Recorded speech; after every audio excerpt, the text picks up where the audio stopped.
¿Qué tal, mis hermanos? ¿Cómo están? Muy buenas noches. ¿Cómo se encuentran los que están aquí presentes, los que están también por medio de la transmisión? Un saludo a todos, sean bienvenidos. Vamos a continuar con la palabra, ¿qué les parece? ¿Viene preparado? Saque su Biblia, saque su espada. Ábrala en Mateo capítulo 16, por favor. Les recomendamos que traigan cuaderno, traigan pluma, para que puedan anotar y puedan repasar sus apuntes allá en casa. O si quiere volver a escuchar la transmisión, la enseñanza, pues bueno, se graban en la página de Facebook. Ahí usted puede escuchar esta y todas las enseñanzas que se han dado en todos los servicios que estamos manejando. Y bueno, de las doctrinas fundamentales del cristianismo también. El tema que vamos a ver el día de hoy es el tema número 22 de esta serie, Doctrinas Fundamentales del Cristianismo. Imagínese, tema número 22. Y dentro de estos temas, algunos se han dividido en 2 o 3. Imagínense cuántas enseñanzas se han dado de esta serie de doctrinas fundamentales del cristianismo, en donde, pues definitivamente nos arman para, dice la Escritura, poder levantar defensa. Para que cuando nos pregunten, oye, ¿y tú por qué crees en esto? Bueno, usted sepa por qué está creyendo en lo que usted confiesa, que no lo agarre en descuidado porque me enseñó mi abuelita o porque me lo transmitió mi papá, porque no somos religiosos, mis hermanos, somos cristianos, porque creemos en Cristo Jesús por causa de lo que Él ha producido en nosotros, por causa de su palabra, de la evidencia que Él ha dejado a través de los años, a través de las generaciones. Y como cristianos formamos parte de su cuerpo, de su iglesia, y tenemos una labor importante en el mundo, mi hermano. Y precisamente es el tema que vamos a ver el día de hoy. El tema número 22 se llama la iglesia. Ese es el tema que vamos a ver el día de hoy, la iglesia. El título de la enseñanza es ¿qué es y cuál es la verdadera iglesia? ¿Qué es la iglesia y cuál es la verdadera iglesia? Vamos a darle lectura a Mateo 16, 18. Dice la Escritura: y yo también te digo que tú eres Pedro, y sobre esta roca edificaré mi iglesia, y las puertas del Hades no prevalecerán contra ella. Vamos a orar, mis hermanos, para poner en manos del Señor este tiempo y pedirle que nos ayude a entender este tema y que me ayude a mí a expresar de manera adecuada todo lo que el Señor quiere enseñarnos. Amén. Cierre sus ojos. Padre amado, en el nombre de Jesús queremos pedirte que nos ayudes. Te damos gracias porque en tu paciencia, en tu amor, en tu misericordia nos has permitido estar aquí, sea de manera presencial o a través de la transmisión. Pero tú siempre tienes alimento para nosotros, no queremos menospreciarlo, no queremos en ningún momento ignorar tu dulce y hermosa voz, tu enseñanza, tu dirección. Pero pedimos de tu asistencia en esta tarde-noche. Ayúdanos, Señor Jesucristo. Ayúdanos a entenderte, a conocerte, que tú eres Dios y que fuera de ti no hay Dios.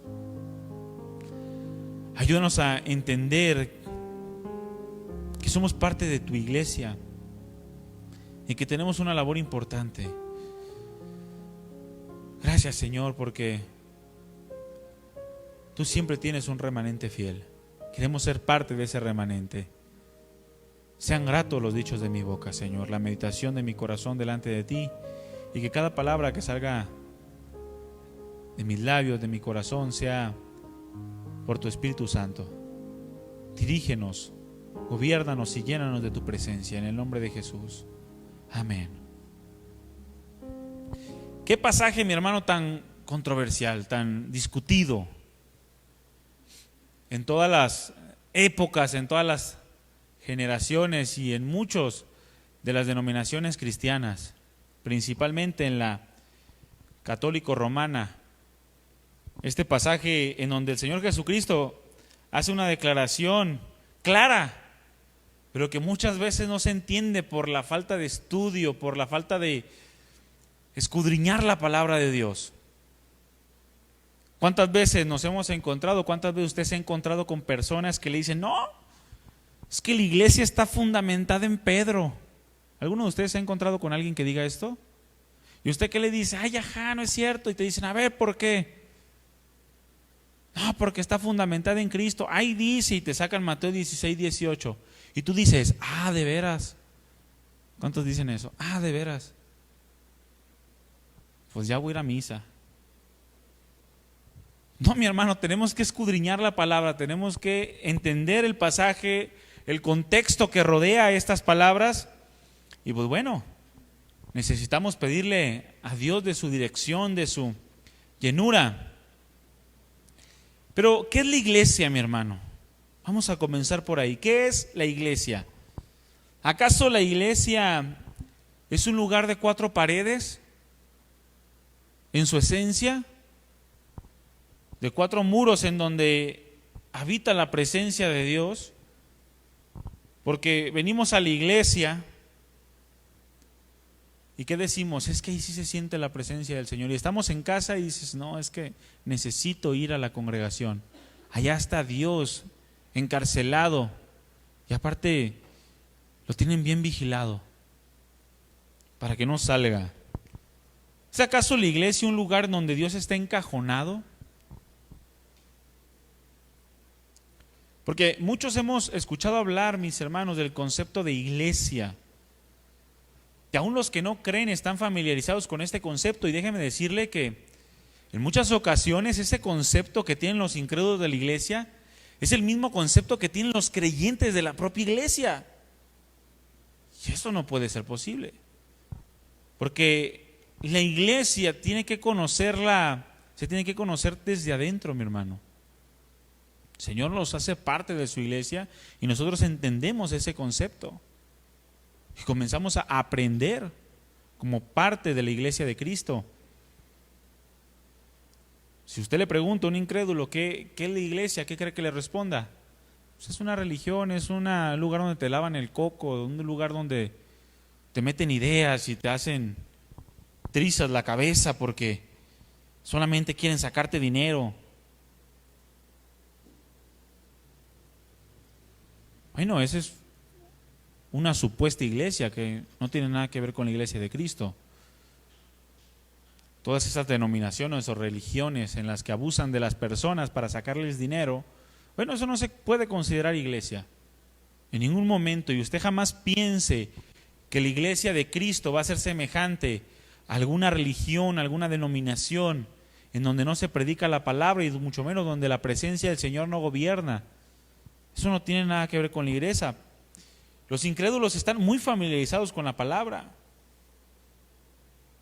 Pero, mis hermanos, aún gran parte de los creyentes, aunque conocen la palabra iglesia, carecen de un entendimiento profundo acerca de este concepto. Y déjeme decirle, mi hermano, que el concepto de iglesia es tan profundo que hay una rama de la teología que se encarga especialmente de estudiar esta parte tan importante de la vida cristiana, una rama llamada eclesiología. Esta rama de la teología que se encarga del estudio de la doctrina de la iglesia y todo lo concerniente a ella. Y es vastísimo el tema, es muy vasto. En este pequeño tiempo que vamos a aprender no va a ser suficiente. Vamos a tomar 3 enseñanzas más, no se crean. De repente voltean a verme allá y dicen, Siempre les digo así cuando me toca compartir, siempre me extiendo, discúlpeme mi hermano. Pero es que la palabra de Dios es tan vasta. Y a veces entender un tema, a veces es complicado y todo lo concerniente al tema a veces es tan profundo que no bastan 1 hora, 60 minutos para poder luego expresar. Pero trataremos el tema de la iglesia en su sentido general y práctico, mi hermano. Lo trataremos de una manera muy general, muy práctica, y la tarea de cada uno de nosotros y de usted es en casa escudriñar más acerca de lo que es la doctrina de la iglesia o la eclesiología. ¿Está de acuerdo?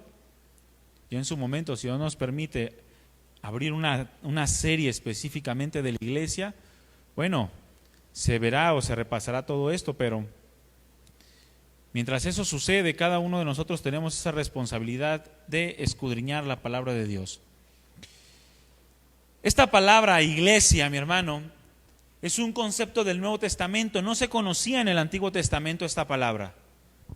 Ni siquiera se pensaba un concepto como tal llamado iglesia.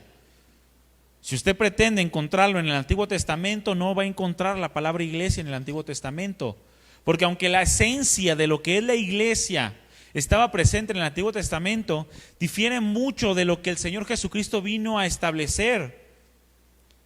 En el Antiguo Testamento encontramos lo más parecido a la iglesia, la palabra cajal del hebreo, que es una palabra que se menciona en el Antiguo Testamento más de 100 veces. Cajal con C y con J. Y habla de una congregación o de una asamblea en relación al pueblo de Israel, en relación a los israelitas o al pueblo hebreo, cuando se congregaban o se juntaban para algunos casos en específico. Pero el concepto de iglesia, la palabra iglesia, es meramente del Nuevo Testamento. Tiene distintas aplicaciones. Todas las veces que usted la encuentra, la palabra iglesia en el Nuevo Testamento, según su contexto es la aplicación que se le está dando. Pero principalmente se usa para distinguir al cuerpo de verdaderos creyentes en Cristo, o para distinguir a un grupo de personas que se reúnen en el nombre de Cristo, pero en determinada área específica o en determinada localidad, que es lo que se conoce como una iglesia local, como esta. En el Nuevo Testamento se encuentran, como le digo, muchas distintas aplicaciones para esta palabra, pero principalmente estas dos.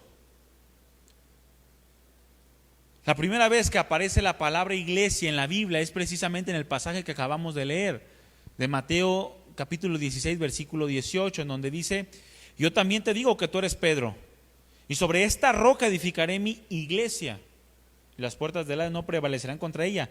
Pero ahí es donde aparece por primera vez la palabra iglesia. Aparece poco más de 100 veces en el Nuevo Testamento en sus distintos contextos. Y es una doctrina fundamental del cristianismo. Y existe, mi hermano, un gran peso. Escúcheme bien, un gran peso determinante en el crecimiento espiritual de una persona, el que usted entienda este concepto de iglesia. Quiere crecer espiritualmente, tiene que entender el concepto de lo que es la iglesia de Cristo. Tiene gran peso esta doctrina. Muchos creen poder vivir como cristianos sin entender el concepto de iglesia, y no es posible. Una persona que no ha entendido el concepto de la iglesia no puede vivir como cristiano. ¿Cómo no? No se puede. No puede, mi hermano, un verdadero cristiano estar fuera de la iglesia. Es imposible que un verdadero cristiano esté fuera del concepto de iglesia. Por lo tanto, si queremos vivir como cristianos, tenemos que entender este concepto, tenemos que entender esta doctrina expresada durante toda la palabra de Dios, tanto en el Nuevo Testamento y en su esencia en el Antiguo, para poder crecer espiritualmente. Y escúchame bien, mi hermano, lo que le voy a decir.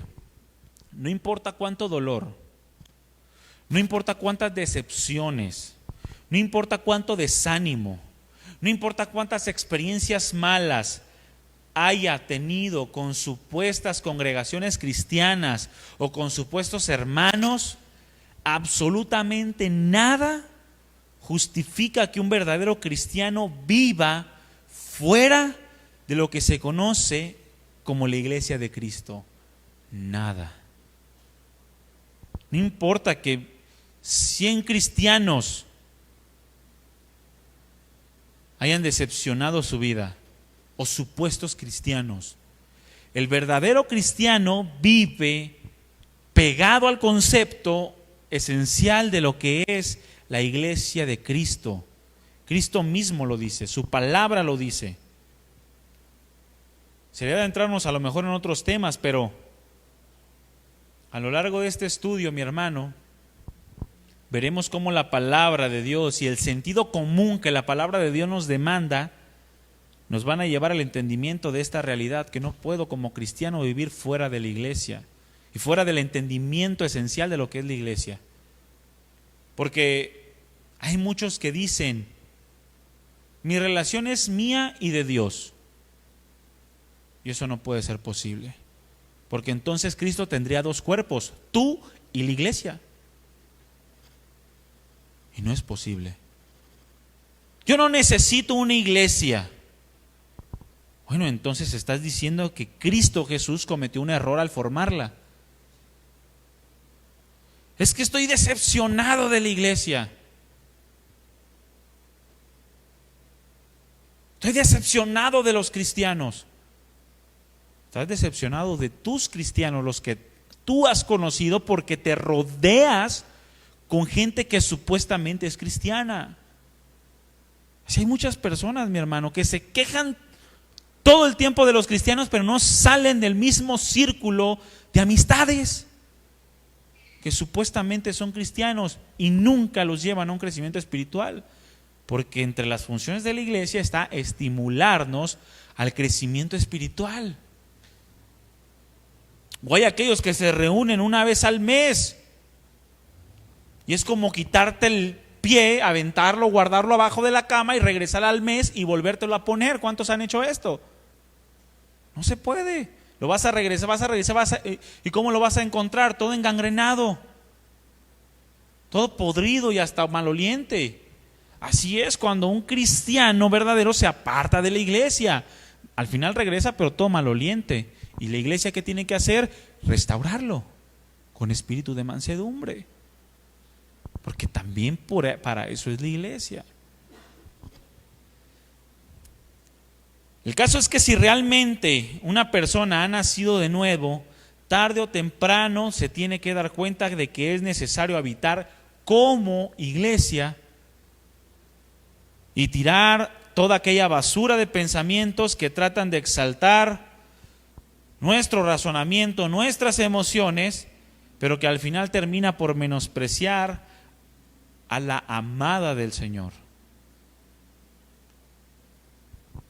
A ver, levanten la mano los varones. ¿Cuántos se sienten contentos cuando alguien llega y menosprecia a su esposa? ¿Les gusta? Imagínense Cristo, mi hermano. Si menospreciamos a su iglesia, ¿usted cree que a Cristo le agrada? Por eso el que ha nacido, no, tarde o temprano se tiene que dar cuenta que es parte de la iglesia. Y es de peso entender esto para que pueda crecer espiritualmente. Se la pongo así de fácil, mi hermano. Si usted conoce un cristiano que no haya crecido espiritualmente, que tenga el mismo carácter de hace años, que se reúna a veces sí, a veces no, y que tenga 10, 15 años de conocer a Cristo y no haya crecido, mire, muy probablemente no haya nacido de nuevo. Para que no se clave en el sentido de que todos los cristianos son como él. No, más bien él o ella probablemente no sean cristianos. Y necesitan conocer a Cristo verdaderamente para que entonces el Señor los introduzca en la iglesia y puedan formar parte de su cuerpo. Para que no catalogue a todos los cristianos como iguales. Porque el verdadero cristiano, mi hermano, es diferente. El verdadero cristiano se nota. ¿Se acuerdan cuando Pedro se quiso ocultar? Que Pedro quería ocultarse negando al Señor de que no era cristiano. ¿Qué sucedió? No, tus palabras, tu manera de hablar te delata. Se nota, huele a cristiano. Aunque de repente le dé penilla y que diga, no, como me decía un hermano la otra vez, no, a mí me da una vergüenza ir con la Biblia aquí. Yo me llevaba siempre mi morralito y ahí la metía. Y le digo, es normal, casi a todos cuando vamos iniciando andamos en esos trotes. Pero no nos podemos quedar ahí, tiene que pasar 1 mes, 2 meses, 3 meses y ya comenzar a dejar ese tipo de... Pues 1 año pues, para que no diga, ¿cómo 2 meses? Pero el verdadero cristiano, mi hermano, huele a cristiano. ¿Cuál es la definición de iglesia? La palabra iglesia se tradujo del griego eclesia, con doble K, eclesia, que es una palabra compuesta de dos vocablos, ek, que significa fuera de, y klesis, que significa llamamiento, que a su vez viene de kaleo, que es llamar. ¿Qué significa esto? Que la palabra eclesia significa llamar fuera, o los que han sido llamados a estar fuera. En su esencia significa eso, pero también significa simple y sencillamente asamblea, reunión o congregación. Regularmente cuando escuchamos la palabra eclesia, lo asociamos con la religión o con la cuestión religiosa. Pero la palabra eclesia, la palabra griega eclesia, también se aplicaba de una manera muy secular a cualquier tipo de asamblea, reunión o congregación, no importa si era cristiana, judía o incluso pagana. Era una palabra que se podía aplicar, es como la palabra evangelio. La palabra evangelio la aplicamos hoy en nuestros días a la cuestión religiosa, a la palabra de Dios. Pero en el tiempo del Señor Jesucristo, la palabra evangelio también se aplicaba al emperador, por ejemplo, al emperador de Roma. Pero en otras palabras, la iglesia es aquel grupo de personas que han sido llamadas por Cristo Jesús a congregarse, a reunirse fuera de lo que es común, fuera de lo que es común, o sea, gentil, o es llamada a reunirse aparte, con el propósito que Él mismo ha establecido. ¿Cuál es ese propósito? Adorarlo, tener comunión, conocerle y honrarlo. Ese es el propósito por el cual el Señor ha llamado a algunos a salir fuera para congregarse, para reunirse y cumplir sus propósitos. Abre tu Biblia en Efesios capítulo 1.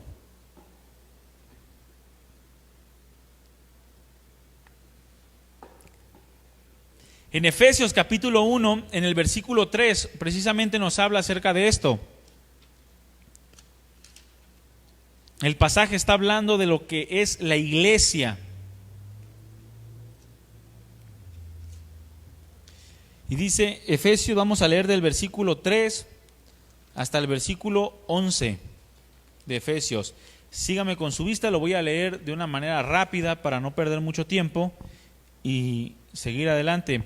Dice Efesios capítulo 1 versículo 3: Bendito sea el Dios y Padre de nuestro Señor Jesucristo, que nos bendijo con toda bendición espiritual en los lugares celestiales en Cristo, según nos escogió en Él antes de la fundación del mundo, para que fuésemos santos y sin mancha delante de Él, en amor, habiéndonos predestinado para ser adoptados hijos suyos por medio de Jesucristo, según el puro afecto de su voluntad, para alabanza de la gloria de su gracia, con la cual nos hizo aceptos en el amado, en quien tenemos redención por su sangre, el perdón de pecados, según las riquezas de su gracia, que hizo sobreabundar para con nosotros en toda sabiduría e inteligencia, dándonos a conocer el misterio de su voluntad según su beneplácito, el cual se había propuesto en sí mismo de reunir todas las cosas en Cristo,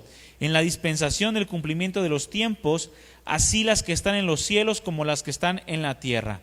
En Él asimismo tuvimos herencia, habiendo sido predestinados conforme al propósito del que hace todas las cosas, según el designio de su voluntad, a fin de que seamos para la alabanza de su gloria, nosotros los que primeramente esperábamos en Cristo.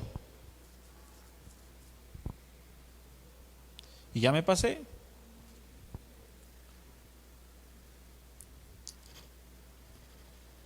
Se lo voy a leer en otra versión más sencilla, algunos versículos claves, para que lo entienda, porque le aseguro que se perdió en beneplácito. Dice: bendito sea Dios, Padre de nuestro Señor Jesucristo, que nos ha dado toda clase de bendiciones espirituales en el cielo a través de Cristo.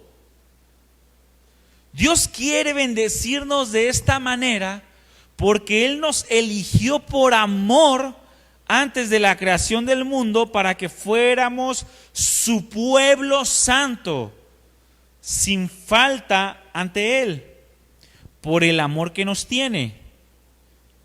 Dios decidió adoptarnos como hijos suyos a través de Jesucristo. Eso era lo que Él tenía planeado y le dio gusto hacerlo. Dios nos eligió para que así se le honre por su grandioso amor que nos dio gratuitamente por medio de su Hijo amado. La sangre que Cristo derramó en su muerte pagó el pecado para librarnos de la esclavitud. Es decir, que Dios es tan generoso que perdona nuestras faltas y nos mostró abundantemente su bondad. Con completa sabiduría y entendimiento, nos ha dado a conocer su plan secreto. Esto fue lo que con gusto Dios quiso hacer por medio de Cristo. Versículo 10 dice: el plan de Dios que se cumplirá a su debido tiempo es poner bajo el mando de Cristo todo lo que hay en el cielo y en la tierra. Y el versículo 11 dice: Dios nos eligió por medio de Cristo para ser su pueblo, tal como ya lo tenía planeado, pues Él actúa de manera que todo lo que suceda salga de acuerdo a su voluntad.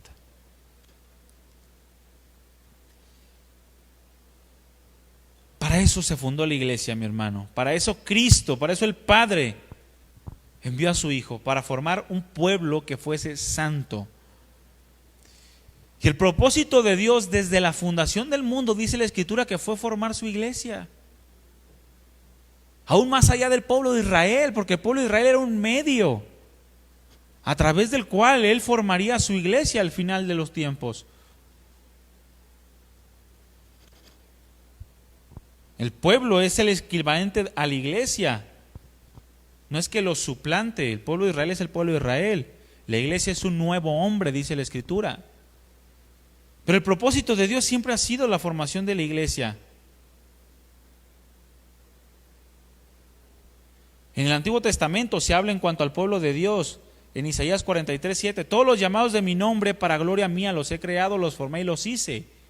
Y del mismo modo la iglesia fue formada para la gloria de Dios, para que el nombre de Cristo fuera glorificado en medio de ella. El pueblo de Israel fue un pueblo escogido por Dios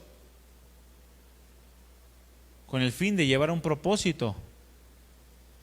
Pero al final, dice la Escritura, todos se descarriaron, cada uno se apartó por su camino. De modo que llegó el Señor Jesucristo y los ve desamparados y dispersos, como ovejas que no tienen pastor, y se compunge hasta lo profundo de las entrañas.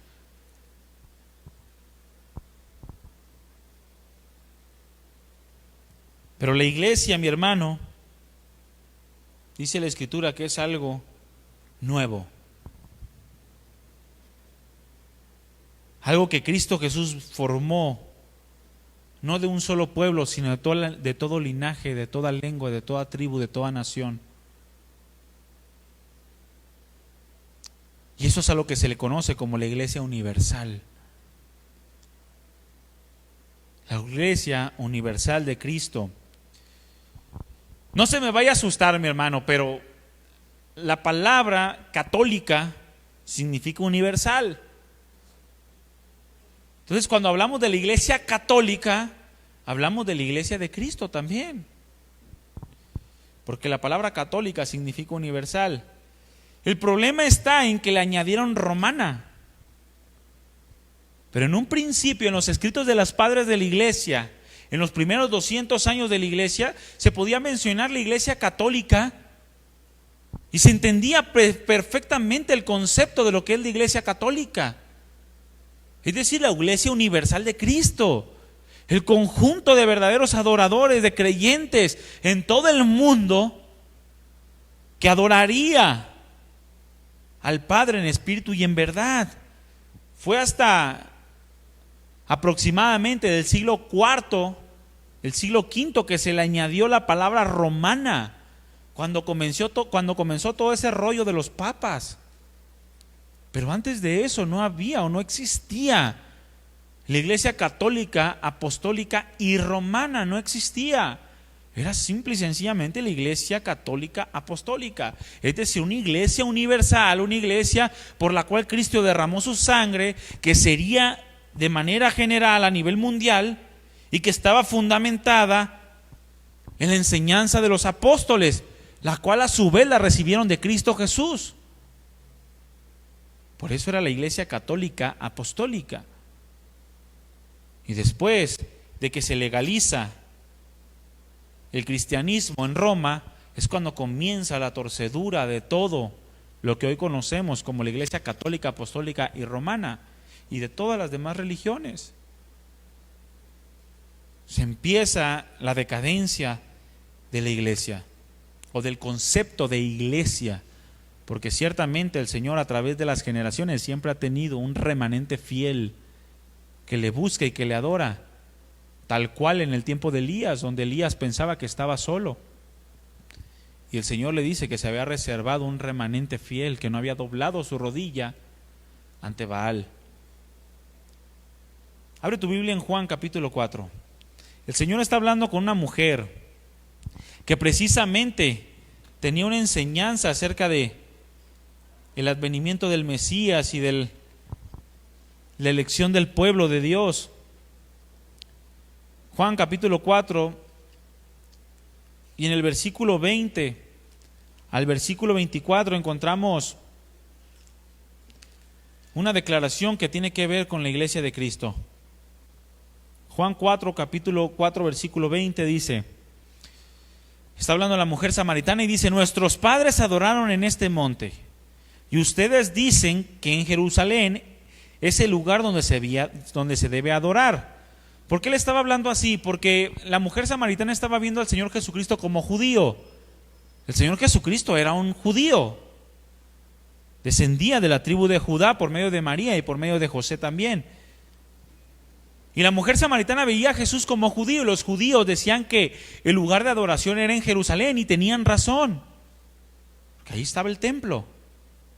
La mujer samaritana, al ser una mezcla, ella se quedó en la enseñanza de que se debía adorar en el monte. A lo que el Señor Jesucristo le contesta en el versículo 21, mujer, créeme, que la hora viene cuando ni en este monte ni en Jerusalén adoraréis al Padre. Vosotros adoráis lo que no sabéis. Nosotros adoramos lo que sabemos, porque la salvación viene de los judíos. Mas la hora viene, y ahora es, cuando los verdaderos adoradores adorarán al Padre en espíritu y en verdad. ¿Por qué? Porque también el Padre tales adoradores busca que le adoren. Dios es espíritu, y los que le adoran en espíritu y en verdad es necesario que le adoren.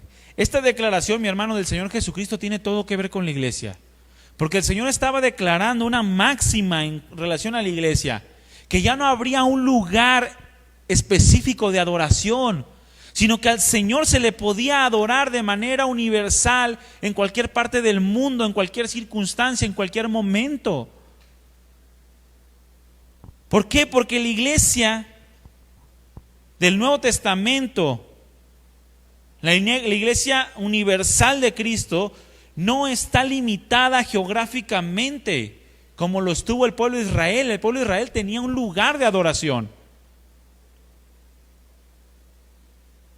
sino que ahora une a toda clase de personas alrededor del mundo. Por eso escriben los apóstoles y los discípulos del Señor en algunas de sus cartas a los santos y a todos los que en cualquier lugar del mundo invocan su nombre, porque ya no es específicamente para un pueblo. Ahora la iglesia es un concepto que no está limitado a un solo lugar, sino que se extiende a toda clase de personas en cualquier lugar geográfico en el que nos encontremos, incluyendo tu casa. La iglesia, mi hermano, no puede excluir de sus miembros a ninguna persona que confiese a Cristo de manera creíble. Ninguna persona que verdaderamente cree en el Señor Jesucristo y lo confiese y sea confirmado con su manera de vivir puede ser excluida o decir que no es parte de la iglesia, sin importar de qué religión o de qué denominación sea. Porque al final, mi hermano, Dios lo va a sacar de cualquier denominación, Dios lo va a sacar de cualquier tipo de secta para que establecerlo con el grupo de personas que lo adoran en espíritu y en verdad. ¿Cuántos han escuchado Dios los hace? Y ellos se juntan. Yo pensé que nomás aplicaba al matrimonio. No, también a la religión. Los que piensan en prosperidad, ¿dónde están? En la prosperidad. Los que piensan en el libertinaje, ¿en dónde están? Usted ya sabe dónde. O sea, porque cada uno se junta donde la doctrina se acomoda cada vez más a sus pensamientos. Y los que piensan en Cristo, ¿en dónde están? Unidos todos juntos para adorar a Cristo en espíritu y en verdad. Por eso cuando llegan nuevas personas o nuevas a una iglesia y no están de acuerdo con lo que se predica porque les cala, ya no vuelven. Ya no vuelven porque no es lo que quieren escuchar. De esto advirtió mucho el apóstol Pablo. Dijo, se amontonarán maestros conforme a sus propios deseos, que les rasquen el oído y les calmen la comezón. Calmen su conciencia para aguantar 1, 2, 3 añitos más, en lo que su vida se vuelve a caer al precipicio. Entonces busca nuevamente una ayuda. Pero nadie que crea en Cristo de manera genuina puede ser excluido de la iglesia. Una secta siempre va a limitar la integración a determinada raza, a determinada casta, a determinada clase social. Pero la iglesia de Cristo no tiene límites en ningún tipo, sino que el único requisito es creer en el Señor Jesucristo. Y es entonces cuando de cualquier lengua, de cualquier tribu, de cualquier nación, en cualquier parte del mundo, se convierte en parte de la iglesia de Cristo. Qué impresionante y maravilloso, ¿no? Un concepto totalmente cambiado a lo que los judíos profesaban en el tiempo de Cristo, en el tiempo de los apóstoles. Tanto que cuando se comienza a expandir el evangelio, los mismos discípulos del Señor, aquellos que eran como 500, es más, todos aquellos que se habían convertido por medio de la predicación de Pedro, por las primeras 2 predicaciones de Pedro, que eran como 8,000, no estaban de acuerdo en que los gentiles también se añadieran a la iglesia. Hasta que el Señor mueve a Pedro y le muestra por visión que necesitaba ir a predicarles a los gentiles, a un gentil llamado Cornelio, que dice que aunque era romano, invocaba el nombre del Señor. Y pasó exactamente lo mismo que pasó con los judíos en el Pentecostés. Fueron llenos del Espíritu Santo. Y se maravillaron los judíos y dicen, con que también a los gentiles, porque en aquel tiempo nomás había 2 tipos de razas, judíos o gentiles, no había más. Si no eras judío, eras gentil. Llámete como te llames, griego, romano, asirio, como tú quieras. Si no eras judío, eras gentil. De modo que también la salvación se ha extendido a todos los rincones de la tierra. Pedro dice, ¿quién era yo para poner límite a esto? A lo que Dios estaba haciendo. ¿Cómo podía yo parar el Espíritu Santo? Porque le decían, no, Pedro, tú no hiciste nada. ¿Cómo podía yo hacer algo ante lo que Dios estaba haciendo? Por lo tanto, el concepto de iglesia va mucho más allá de lo que muchas veces conocemos como una secta o como una religión. Porque la iglesia no se limita a un espacio en específico, a un lugar donde adorar, a cierta raza, cierta clase social, cierta lengua. Si tú adoras a Cristo y otros están adorando en coreano a Cristo, Son parte de la iglesia y les debes de llamar hermanos. No importa si es chino, si es coreano, si es ruso, como tú quieras. El Señor tiene un remanente, parte de su cuerpo, de su iglesia en cada parte, en cada rincón de esta tierra, porque la salvación es para todos. ¿Dónde surge la iglesia o cuál es el nacimiento de la iglesia? ¿Y en quién está fundamentada? Vamos a Hechos, mi hermano. Hechos, vamos a abrir primeramente el capítulo 1, versículo 4.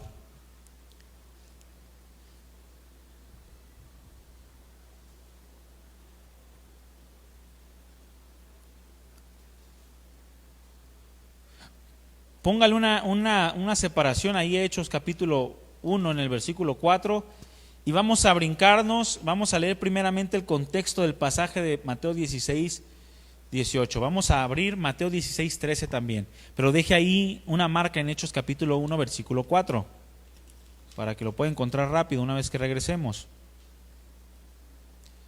En Mateo capítulo 16 vamos a leer el contexto de la declaración del Señor Jesucristo, en donde por primera vez se menciona lo que se conoce como iglesia, y que era un concepto nuevo para los judíos, pero que no debe de ser un concepto nuevo para nosotros, porque hemos sido enseñados.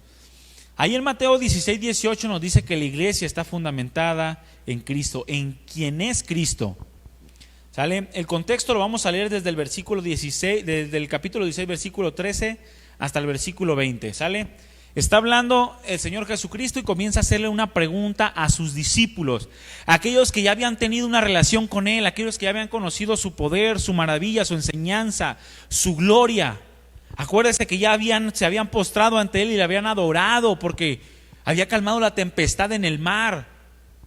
Y habían reconocido verdaderamente este es el Hijo de Dios y lo habían adorado. Pero como que todavía le tenían ahí ciertas cosillas, ¿no? Y el Señor quería afirmar su corazón. Dice en el versículo 13, viniendo Jesús a la región de Cesarea de Filipo, preguntó a sus discípulos, diciendo, ¿quién dicen los hombres que es el Hijo del Hombre? ¿Qué es lo que estaba haciendo el Señor con esta pregunta, mi hermano? El Señor estaba viendo qué tanta influencia tenía el mundo sobre de ellos.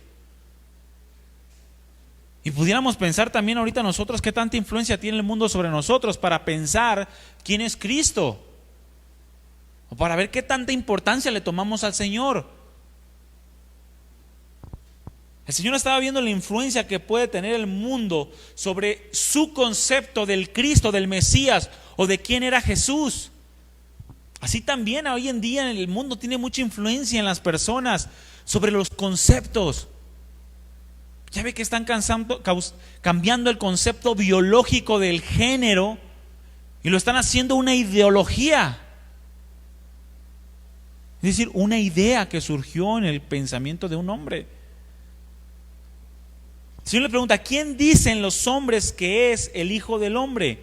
La frase el Hijo del Hombre era una frase que reconocían muy bien en aquel tiempo, que se refería al Mesías prometido. ¿Cuál fue la respuesta de los discípulos? Ellos dijeron, unos, Juan el Bautista, otros dicen que eres Elías, y otros Jeremías o alguno de los profetas. Es como si nosotros nos preguntaran ahorita, oye, ¿cuál dices tú que es la verdadera iglesia de Cristo? Pues unos dicen que es la católica romana, los testigos de Jehová también dicen que ellos son la iglesia de Cristo, y los cristianos protestantes, no, olvídate. Aclaración, nosotros no somos protestantes, no porque seamos cristianos tenemos que ser protestantes. Son protestantes los que siguen a los reformadores, pero nosotros no. Pues unos dicen que unos dicen que el otro es la iglesia de Cristo, uno ya no sabe ni qué creer, dicen. Pero mientras tú tengas paz, ahí quédate. ¿Cuántos han escuchado esto? Pues te van a dar paz si te quedas ahí. Porque pues realmente no funciona de esa manera. Ellos dicen, unos dicen que eres Juan el Bautista, otros Elías, otros Jeremías o alguno de los profetas. Y después el Señor Jesucristo hace una pregunta impresionante. Él les dijo, ¿y ustedes quién dicen que soy yo? ¿Y ustedes quién dicen que soy yo? Yo me imagino la cara de todos los discípulos así como de, ¿quién va a contestar primero? ¿quién va a contestar? Y todos volteándose a ver, ¿no? Y como Pedro era el más entrón, era el más arrebatado, Pedro era el más acelerado, yo me imagino que hasta Juan le ha de haber dicho: arre Pedro, ahora sí. ¿No que muy machito? Porque todo parte de esta pregunta, mi hermano: ¿quién es Cristo? Porque si yo entiendo quién es Cristo, entonces eso va a determinar mi concepto de la iglesia. Porque la iglesia le pertenece ¿a quién? A Cristo. Por lo tanto, si yo entiendo quién es Cristo, voy a entender quién es la iglesia. Respondiendo Simón Pedro, tartamudeando, temeroso, escogiendo la opción A, le dijo: tú eres el Cristo, el Hijo del Dios viviente. Una declaración que seguramente mi hermano lo hizo sin titubear. ¿Sabe por qué? Porque le fue revelada por el Padre. No salió de su propio corazón.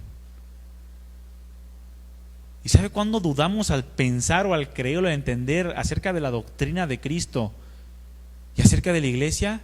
Cuando no hemos sido enseñados por Dios, cuando no tenemos una relación con Cristo, cuando no palpamos el Espíritu Santo, es cuando andamos todos temerosos, andamos nerviosos porque salimos a evangelizar. Ay, es que me da pena, y si me equivoco, si te equivocas va a ser porque estás saliendo de tu pensamiento. Pero si has aprendido de la palabra y has aprendido de Cristo Jesús, hermano, tú vas a tener la seguridad de responder como Pedro: tú eres el Cristo, el Hijo del Dios viviente. Una declaración revelada por el Padre.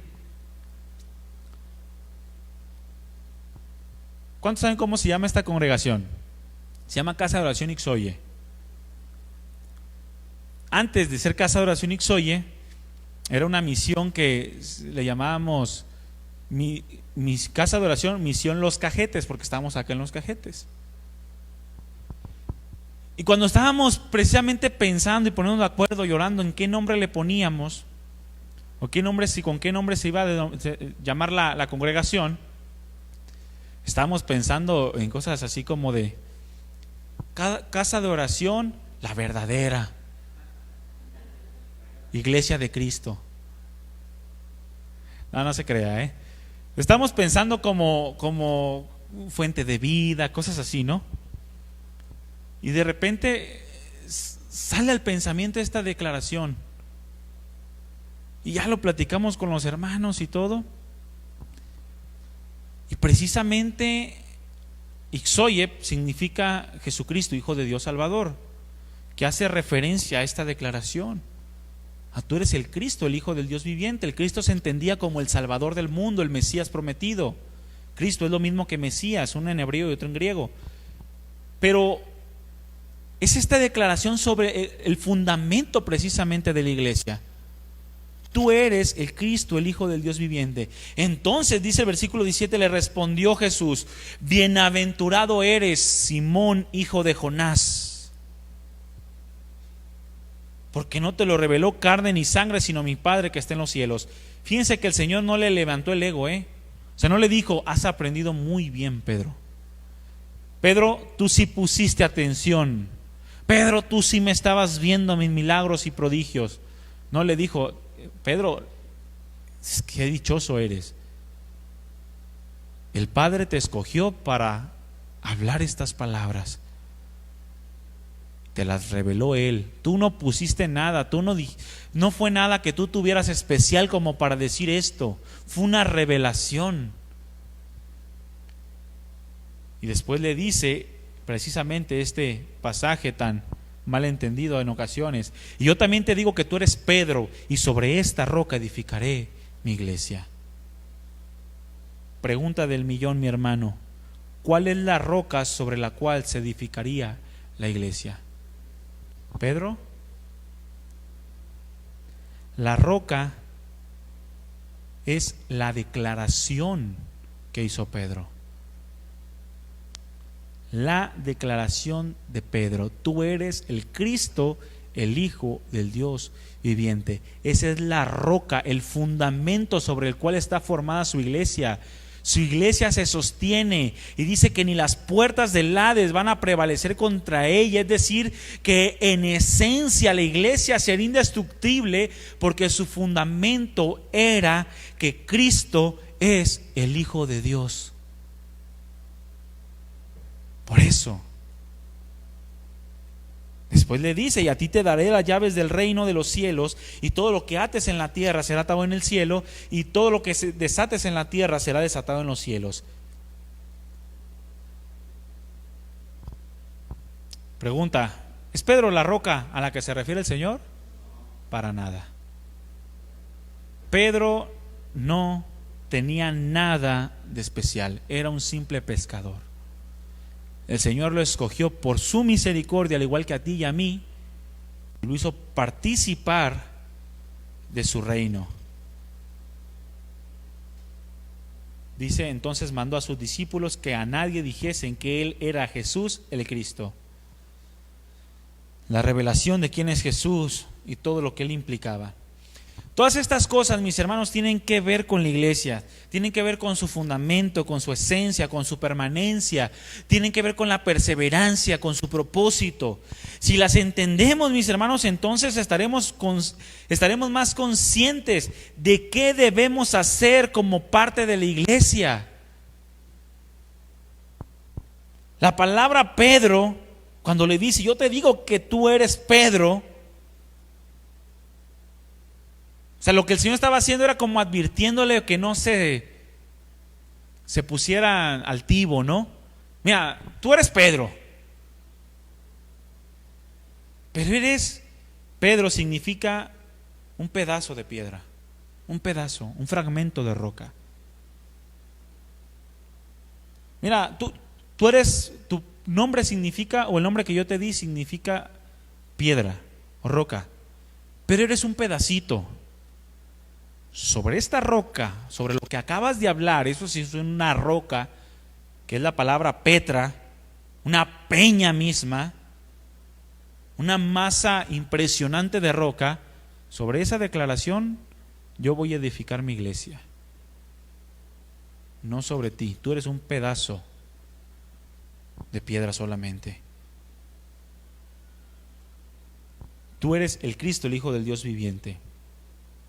Mi hermano, Pedro, el apóstol Pedro, lo entendió perfectamente. Pedro lo entendió perfectamente. Si no, no hubiese estado negando a Jesucristo, si no, su comportamiento hubiera cambiado.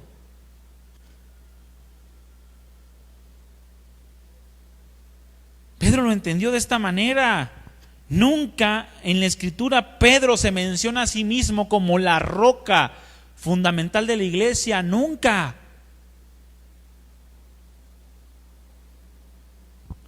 La palabra que utiliza el Señor Jesucristo, Petra, en el contexto judío lo entendían perfectamente en relación a lo divino, como la peña por la cual salió agua cuando Moisés la golpeó. Y la peña era ¿quién? Era Cristo. La roca era Cristo. Y el contexto judío lo entendía, que solamente la palabra Petra estaba relacionado con lo divino. Pedro jamás pudo haber pensado que se refería a él mismo, porque de lo contrario hubiese utilizado el mismo vocablo de su nombre, Petros, pero no lo utilizó. El mismo Pedro lo declara como roca en primera de Pedro capítulo 2 versículo 8, y le dice que es la roca que hace caer. En Mateo capítulo 7 versículo 24 se utiliza la misma figura cuando se habla de todo aquel que está fundamentado o que fundamenta su casa sobre la roca, que es la palabra Petra. Entonces su casa no cae. Llegan y le tiran con todo, como lo hicieron con los primeros discípulos, y te voy a matar, y te voy a quemar, y te voy a... ¿Sabían que a Isaías lo cortaron por la mitad? ¿Sabían que a algunos de los apóstoles le arrancaron la piel vivos? Algunos los decapitaron, pero estaban fundados sobre la roca y su casa no cayó. La iglesia no pudo, la muerte más bien no pudo contra la iglesia, porque el Señor lo había dicho, las puertas del Hades. ¿Cuáles son las puertas del Hades? La muerte, el lugar donde van los muertos. A la iglesia nada la va a matar, porque aún ante la muerte de los creyentes, Dios los va a resucitar. Sorbida es la muerte, dice la Escritura. Pedro jamás se atribuyó autoridad sobre la iglesia, sino la única autoridad que Cristo Jesús, el mismo Señor, como apóstol le encomendó. Si bien le dijo: a ti te daré las llaves del reino. ¿Y qué significa esto de las llaves del reino? ¿Tiene que ver con el fundamento de la iglesia? No. Tiene que ver con la obra que se le había encomendado a Pedro. ¿Se acuerdan cuando el Señor Jesucristo le dijo: ahora tú vas a donde quieres y haces lo que quieres, pero llegará un día en el que te tomarán y te van a llevar a un lugar donde tú no quieres ir? Bueno, dice que le estaba dando las llaves del reino, es decir, tú vas a ir a abrir las puertas del reino de los cielos a judíos y a gentiles. Y ahorita lo vas a poder hacer, pero va a llegar un punto en el que ya no más, porque te van a agarrar y te van a crucificar de cabeza, que fue como murió Pedro, crucificado de cabeza. Porque dice la Escritura que no, dice la historia, más bien no la Escritura, que dijo: no soy digno de morir como mi Señor. Y eso de las llaves del reino no era otra cosa sino el abrir el gobierno de Dios a los judíos. ¿Quién fue el primero que predicó la palabra, el evangelio, después del Pentecostés? Pedro. Se le convirtieron 5,000 y después 3,000 o viceversa, no recuerdo. El orden de los factores no altera el producto, dice Proverbios. Pero fue el primero en abrir las llaves del reino a los judíos. Ahí dice que se convirtieron, es decir, entraron al gobierno de Dios y se añadieron a la iglesia. ¿Y quién fue el primero que le predicó a los gentiles? Pedro. Cuando abrió las llaves con las llaves del reino, abrió para que los gentiles entraran y palparan las maravillas de Dios con Cornelio. Dice la Escritura que se derramó el Espíritu Santo de una manera tan impresionante, de la misma forma en la que se añadió cuando estaban aquellos cerca de 120 unánimes en oración, clamando a Dios por la promesa del Padre. Eso significa la llave del reino, pero no tiene nada que ver con el fundamento.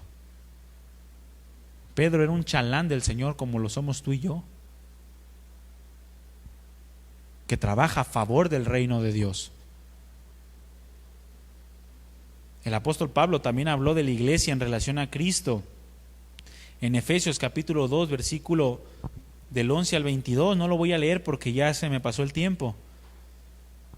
Pero dice la Escritura que está hablando el apóstol Pablo y está hablando precisamente de la formación de la iglesia. Cómo ya no tiene nada que ver los judíos y ya no tienen nada que ver los gentiles. Dice que en el versículo 15, aboliendo en su carne las enemistades, la ley de los mandamientos expresados en ordenanzas. Y esto tiene que ver con una ley que había en el pueblo judío, en donde los gentiles no podían pasar de una pared de tela que había para entrar al lugar santo, porque no eran judíos. Dice la Escritura que Cristo abolió en su carne las enemistades, la ley de los mandamientos expresados en ordenanzas. Luego dice, para crear en sí mismo de los dos un solo y nuevo hombre. O sea, personifica a los judíos como un hombre, a los gentiles como otro hombre, y dice que de los dos crea uno nuevo en sí mismo, haciendo la paz. Versículo 19 dice, así que ya no soy extranjeros ni advenedizos, sino conciudadanos de los santos y miembros de la familia de Dios. Y luego dice en el versículo 20, edificados sobre el fundamento de los apóstoles y de los profetas, los cuales venían anunciando a Cristo. Todos los profetas, dice la Escritura, que profetizaron aquel día en el que Cristo iba a venir. Y su mensaje claramente era la salvación por medio del Mesías. Y los apóstoles continuaron con ese trabajo. Juan el Bautista, el último de los profetas, fue el precursor de Cristo. Y después de Juan el Bautista, y después de que el Señor Jesucristo asciende a los cielos, los apóstoles continúan con la labor de la predicación del reino, siendo, dice, la principal piedra del ángulo Jesucristo mismo, en quien todo el edificio, o sea la iglesia, bien coordinado, va creciendo para ser un templo santo en el Señor, en quien ustedes también son juntamente edificados para morada de Dios en el Espíritu.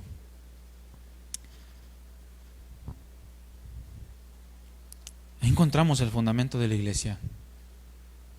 La declaración del apóstol Pedro, revelada por el Padre, acerca de que Cristo Jesús es el Hijo de Dios. Les dije que tuvieran abierto Hechos 1, ¿verdad? Vamos a leerlo rápidamente. Hechos 1, versículo 4 al 8. Lo voy a dar lectura rápido y dice: y estando juntos, les mandó que no se fueran de Jerusalén, sino que esperaran la promesa del Padre. ¿Quién? El Señor Jesucristo a sus discípulos, la cual les dijo: oísteis de mí, porque Juan ciertamente bautizó con agua, mas ustedes serán bautizados en el Espíritu Santo dentro de no muchos días.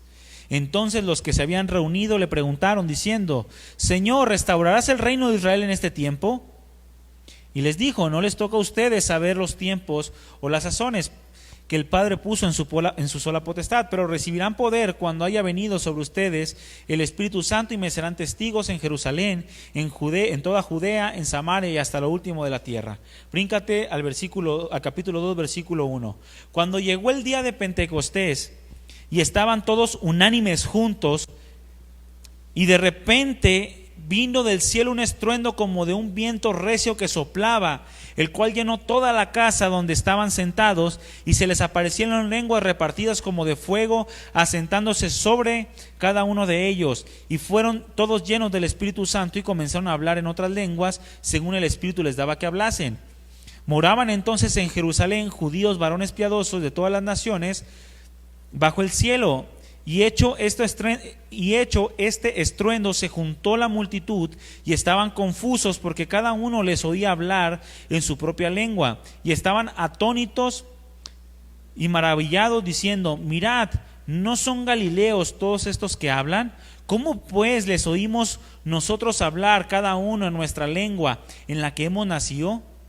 Partos, medos, elamitas, y los que habitan en Mesopotamia, en Judea, en Capadocia, en el Ponto y en Asia, en Frigia y en Panfilia, en Egipto y en las regiones de África, más allá de Cirene, y romanos aquí residentes, tanto judíos como prosélitos, cretenses y árabes, les oímos hablar en nuestras lenguas las maravillas de Dios. Y estaban todos atónitos y perplejos, diciéndose unos a otros: ¿qué quiere decir esto? Mas otros, burlándose, decían: están llenos de mosto. Aquí encontramos, mis hermanos, el nacimiento de la iglesia. Aquí es donde la iglesia nace. El Señor Jesucristo ya había hablado acerca de su fundación. Dice: y sobre esta roca edificaré. Tiempo futuro, todavía no estaba edificada. Pero es precisamente en el Pentecostés en donde surge la iglesia, donde nace la iglesia, y se ve evidenciada por muchas señales y prodigios que el Espíritu Santo derramó sobre cada uno de los que estaban ahí. No voy a hablar sobre si la manifestación del Espíritu Santo tenemos que hablar en lenguas y todo eso, que es otro tema. Entre paréntesis le digo, no, el hablar en lengua no es manifestación de la llenura del Espíritu Santo, para que se deje de acongojar. Pero aquí nace la iglesia, mi hermano, fundamentada sobre la enseñanza de los apóstoles, porque enseguida viene el apóstol Pedro hablándole: varones, no están llenos de mosto, sino lo que ustedes vieron es la promesa de Dios, y comienza a hablarles todo el evangelio, desde que el Señor Jesucristo viene a este mundo cómo ellos cumplieron la voluntad del Padre sin saberlo y cómo al resucitar Dios le ha hecho Señor y Cristo, y comienzan a tocar los corazones, a arrepentirse, y dice que se añaden muchos en aquel día a la iglesia. La iglesia también se conoce como el cuerpo de Cristo, en donde dice la Escritura que Él es la cabeza y nosotros como su iglesia somos el cuerpo. Y esto no tiene nada que ver con funcionalidad, porque por ahí escuché a una mujer, supuestamente pastora o profeta, no sé qué sea la verdad, haciendo unas declaraciones tan absurdas que dice: no, es que si Cristo es la cabeza, Cristo sin la iglesia no es nada. Porque ¿qué haces tú si te mochan la cabeza? A ver, ¿qué hacen ustedes si se mochan la cabeza? Pues no viven, ¿verdad? Entonces dice, entonces, pensando, razonando humanamente e ignorando completamente las figuras de la palabra de Dios y las reglas hermenéuticas de interpretación, dice, así Cristo sin la iglesia no es nada. Porque una cabeza sola pues no hace nada. Entonces Cristo es la cabeza, mi hermano, pero no en su sentido de funcionalidad, sino en su gobierno. A tu cuerpo lo gobierna tu cabeza. Bueno, así como la cabeza gobierna el cuerpo, así también Cristo gobierna la iglesia, pero no tiene nada que ver con funcionalidad. La misma Escritura nos lo revela. Son muchos pasajes, pero no puedo leerlos porque ya se me fue el tiempo, ya me estoy pasando. De hecho, ya me pasé como 10 minutos. También se le conoce como el pueblo de Dios. Y como pueblo de Dios encontramos también sus propósitos. Este sí quiero que lo leamos rápidamente, para que entonces tú entiendas como iglesia cuál es tu función, o parte de tus funciones, si tú eres parte de la iglesia. Primera de Pedro capítulo 2 versículo 9, donde habla precisamente en varias formas acerca de la iglesia. Todas son aplicables al cuerpo de creyentes, al cuerpo de verdaderos adoradores. Y dice en 1 Pedro capítulo 2 versículo 9, mas ustedes son linaje escogido. ¿Quiénes son ustedes? Son la iglesia. Son la iglesia, mi hermano. Todo eso que dice ustedes son la iglesia. Mas ustedes son linaje escogido. O sea, la iglesia es un linaje escogido. Ya lo leímos en Efesios capítulo 1. Real sacerdocio. Somos nación santa, somos un pueblo adquirido por Dios. En otro pasaje dice que fuimos adquiridos por precio de sangre. ¿Para qué? Para que anunciemos las virtudes de aquel que nos llamó de las tinieblas a su luz admirable. Es decir, que nuestro trabajo como iglesia es anunciar sus virtudes, anunciar las virtudes de Cristo, lo que Él es, su esencia, su gloria. Vosotros, dice que en otro tiempo no eran pueblo, pero que ahora son pueblo de Dios, que en otro tiempo no habían alcanzado misericordia, pero ahora han alcanzado misericordia. También la iglesia, dice la Escritura, que se presenta como la morada de Dios. Somos el templo de Dios, como cuerpo somos el templo de Dios. De manera individual, cada cristiano es templo de Dios, pero también en conjunto, como creyentes, somos la iglesia de Cristo, donde Cristo, donde el Espíritu de Dios, donde su presencia le gusta morar.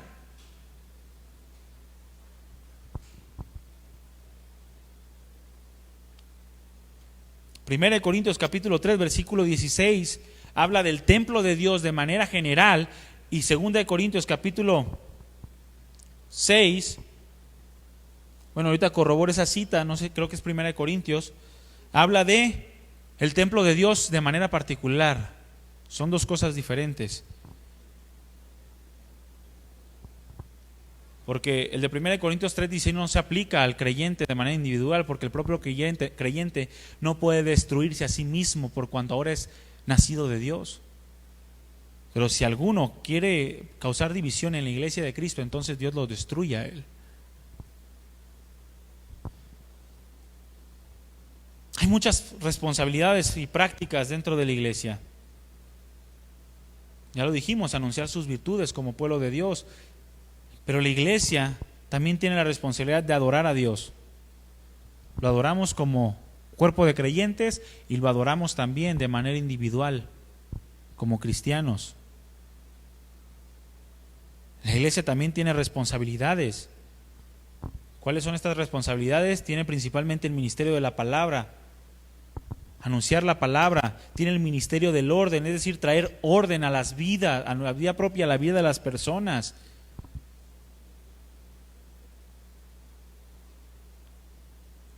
El ministerio de la misericordia manifiesta la compasión de Cristo. Entre muchos otros, mi hermano. No tenemos tiempo para ver todo, pero tenemos que adentrarnos a lo que es el concepto de la iglesia. No podemos seguir pensando como hasta el día de hoy, de que la iglesia es solamente la congregación. No, en la congregación hay iglesia y hay no iglesia. Cuando nos reunimos o cuando se reúne la iglesia local, a veces se introducen algunos que no son iglesia, de los cuales dijo el apóstol Juan en su primera carta, capítulo 2, versículo 19, que salieron de nosotros pero no eran de nosotros, porque los que son de nosotros permanecen. Y si alguno no persevera en la doctrina de Cristo, entonces no tiene al Padre ni tiene al Hijo. Lo dice en su segunda carta. Por lo tanto, mi hermano, necesitamos cambiar nuestro concepto de iglesia. Si nosotros pertenecemos a la iglesia de Cristo, entonces nosotros hemos adoptado el fundamento de la palabra de Dios, de que creemos que verdaderamente Jesús es el Hijo de Dios. Es el Cristo, el Salvador del mundo. Y ahora nosotros tenemos la responsabilidad de comportarnos como iglesia. Dice la Escritura que la iglesia es luz también. Y no hay nada en común dice la Escritura que hay en común entre el templo de Dios y los ídolos. Según de Corintios capítulo 6, versículo 16, si mal no recuerdo. No hay nada en común.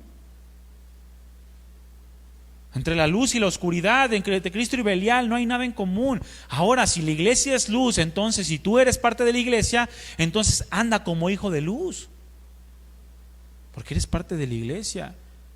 Y alguien que se dice iglesia y no vive como iglesia, entonces dice la Escritura, el nombre de Cristo es blasfemado entre los gentiles por causa tuya.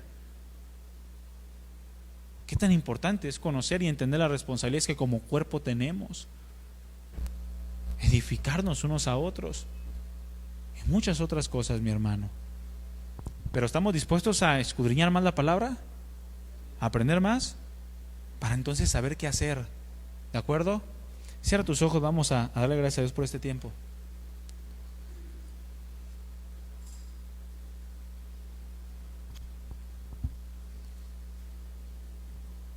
Padre nuestro, queremos darte gracias por este tiempo, por tu palabra.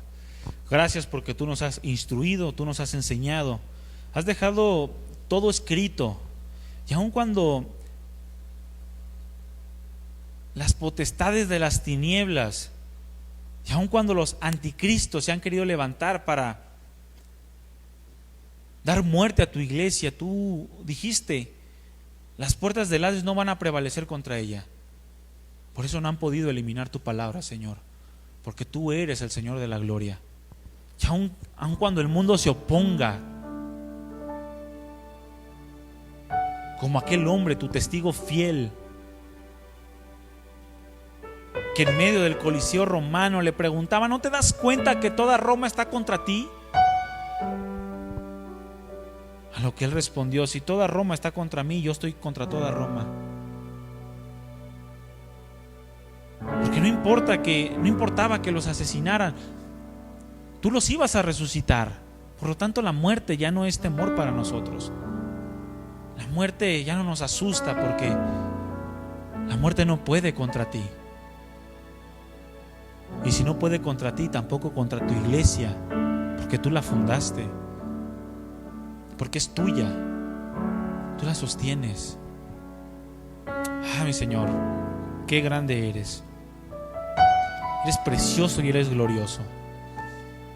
Gracias por guardarnos, gracias por guardar siempre un remanente fiel, porque gracias a la fidelidad de muchos, ahora nosotros estamos aquí. Porque es gracias a la fidelidad de todos aquellos hombres que se dieron confiando plenamente en que tú eres el Cristo, el Hijo del Dios viviente, que ahora nosotros podemos confesar lo mismo. Y lo declaramos en esta noche: tú eres el Cristo, eres el Hijo del Dios viviente, eres nuestro fundamento. Por lo tanto, no importa lo que venga contra nuestra vida, no temeremos, y nada podrá derribarnos. Matarán el cuerpo, pero no pueden hacerle nada a nuestra alma, porque nuestra alma y nuestro espíritu está puesto en ti. Señor, gracias. Gracias, Señor. Afírmanos en tu verdad. Confírmanos en tu palabra. Ármanos de valor para enfrentar este mundo como iglesia. Como aquel himno que dice: sabrán que somos cristianos. Marcharemos caminando lado a lado en amor. Y entonces sabrán que somos cristianos.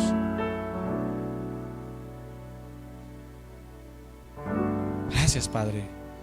Gracias, amado Jesús. Recibe toda la gloria por siempre y para siempre, de lo más profundo de nuestro corazón. Háblanos, cámbianos, transfórmanos, Señor, cada vez más a tu imagen. Gracias. Gracias, amado Padre, amado Jesús.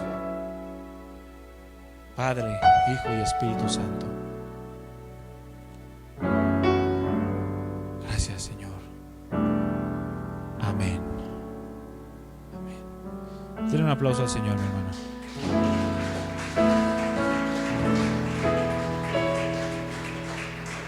Mis hermanos, escudriñemos la palabra. Amén. Quisiéramos pasarnos más tiempo aquí hablando de la palabra, pero luego se enojan, entonces mejor vámonos. Que Dios le bendiga. Nos vemos primeramente Dios el sábado a todas las mujeres. La cita es a las 6 de la tarde para su reunión, grupo entre amigas. Están llevando la serie Aprendiendo las Mujeres de la Biblia. Y el domingo a las 11 la reunión general. Que Dios le bendiga, mis hermanos. Estamos despedidos.